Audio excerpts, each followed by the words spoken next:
Happy Street sounded so good, but now I'm on No, Happy Street. yeah. I actually don't like the buildings. The people aren't very nice. Yeah.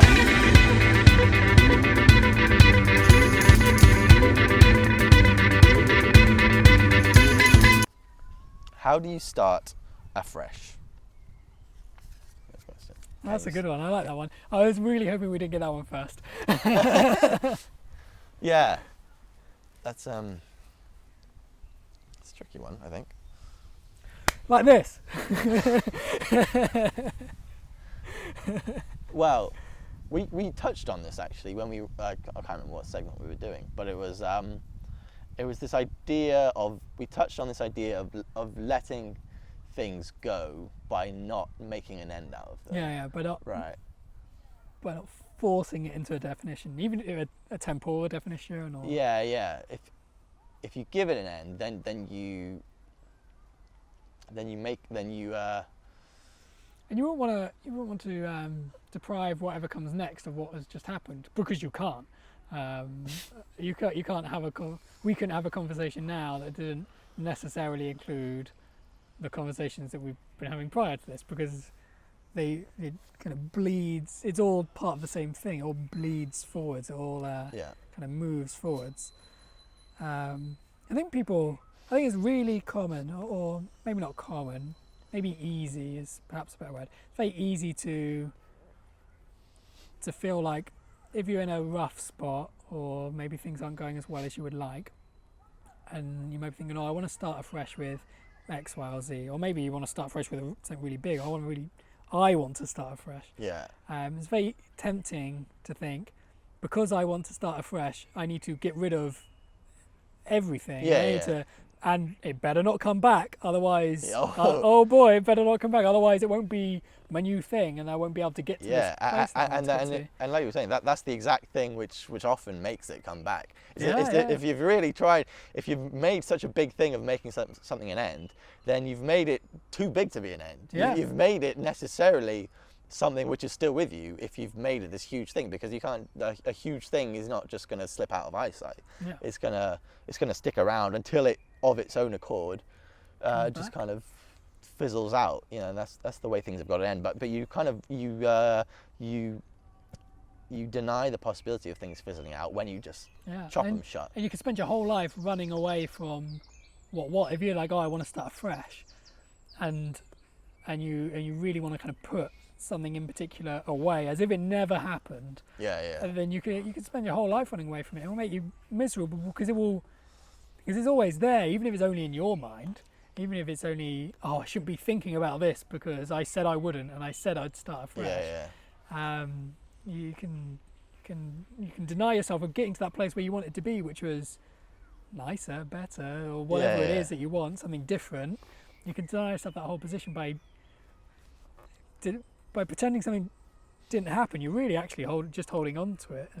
Well, you're depriving it of its natural course, and you're making like a spook of it. You're turning it into this big spooky ghost, you're making a spectre of it, really. Following you. And that's really the opposite of what you want to do. But it's nonetheless quite a tempting thing. Yeah. Or it was, it seems like a good idea. Just pretend it never happened. Let's just pretend this never happened, and it'll all be gone. But you're really setting yourself up for a fall, and maybe a repeated fall, by doing that kind of thing. But having said that, obviously it doesn't mean, just because you're not swooping it under the rug doesn't mean you just keep doing it over and over again. It's a kind of acceptance, allowance of what's been, so that you can be where you are now, or kind of get to where you want to go. Well, it's also seeing everything together, seeing everything connected, and you know that if you take one part out of everything, then suddenly everything else is completely different. If you take out one bit of the whole, then every sequence of cause is like the butterfly effect or whatever. If you take out one little tiny thing, then suddenly you extrapolate out, and you've got like every single thing is different. And so you have to know that, when it comes down to it, your deepest sadnesses are actually bound to the same working as your highest happiness, and so So the same life. Yeah. So what you've got to do is you've got to just well, you don't deny it. You accept it. You affirm it, and you say, even this thing which sucks, I love it because it's part of everything else which I love. So you can't take the you can't just take things out and expect everything else to be the same. It's like if you wanted to get from somewhere, if you're using a map, or perhaps a way to really boil this down is say if you want to get from maybe A to C is the best way to do this. If you want to get from A to C, and then you go from A and then you get to B, and all of a sudden you decide you don't like B. If you start pretending B is, but you like the look of D, if you kind of deny where you are and go, oh no, I'll just pretend I'm at D, all of a sudden your path doesn't make sense anymore. If you're pretending you're not where you are on a map, you're not going to follow the right directions. You have to accept where you are on the map in order to follow the directions of where you want to go. That's a good analogy, actually. Yeah. If you pretend you're if you pretend you're on a different street on a map, you're going to go the wrong way because your directions won't make sense anymore. If you need to go right from the street you're pretending at, but left on the street you're actually on, you're just going to end up somewhere else. Yeah, that's a good one, really. But yeah, you've got to say yes to it all, really. Yeah, and if you're in order to say yes to anything, you've got to say yes to it all. Yeah. And if you're really stuck, let's say you don't. It's all well and good talking about a map, but I don't even know where I am on the map. Then where you are on the map is at the point where you need to start looking for the map. That if you don't know what to do, if you're like, I can't be doing with this anymore, but I just don't know what to do, then what you need to do is have a think about, really engage with what do I want to do? Really engage with it. Go in and go, right, I'm going to spend my time thinking about what I want to do. I'm going to spend my time finding where I am on this map. Yeah, exactly. And when you find where you are, when you really look at where you are, let's use the map. When you really see where you are on a map, let's just say you're not even on a map, but here, and then you start to feel what's the immediate vicinity of this territory where I am right now, because that's the first thing that you can know is where you are and what's immediately around you, and from what's immediately around you, you can gradually begin to move out. But it all starts from knowing where you are right now, because you can't really know what over there is like, but you can know what over here is like, at least within certain extents. Yeah, you can, and what's happening over there, what's kind of out of eye shot, in many respects it's also happening here in the sense that I can see this tree in the distance, and that tree in the distance is interacting with the soil over there, and so in a way I'm kind of interacting with the land that's over there, but not that doesn't mean I'm standing on it, but it does mean that I'm kind of I'm part of. I'm kind of seeing where I am. To use the map analogy again, because I think it is quite a good one. If you can kind of start to see where you are on the map and see what your next direction is, then when you get to that next direction, you can kind of know that when you're there, you'll be able to see something else, and you might be able to see the direction after that. So you don't have to know every step of the sequence to know that starting the sequence will allow it to perpetuate. You don't have to memorize the lot in order to kind of carry it out. Well, I think what maybe a trap that a lot of people fall into is that they get very obsessed with point D, point E on a map, and they don't even think about where they are right now. Yeah, or even point Z right down the other end. People are like, that point way over there, but what you know about that point, because once you start going further away, what I can see of that tree way down there compared to what I can see of this tree right here is like it's a very tiny. My knowledge or understanding or even apprehension of what is way over there is so small, But a lot of people, but compared to all this, which I can know quite well, and gradually further away I can see certain things, and as I move about I can learn about other things. But way over there, I mean, I wouldn't spend too much time thinking about. I wouldn't spend too much time thinking about what's way over there, because you're going off such a small amount, If you say when I'm 35 years old,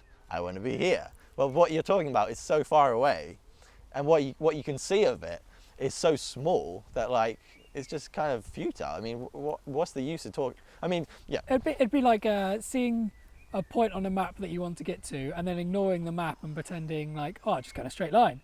But the map might have all these little like roads that kind of come off, go the other way. There'll be buildings in the way.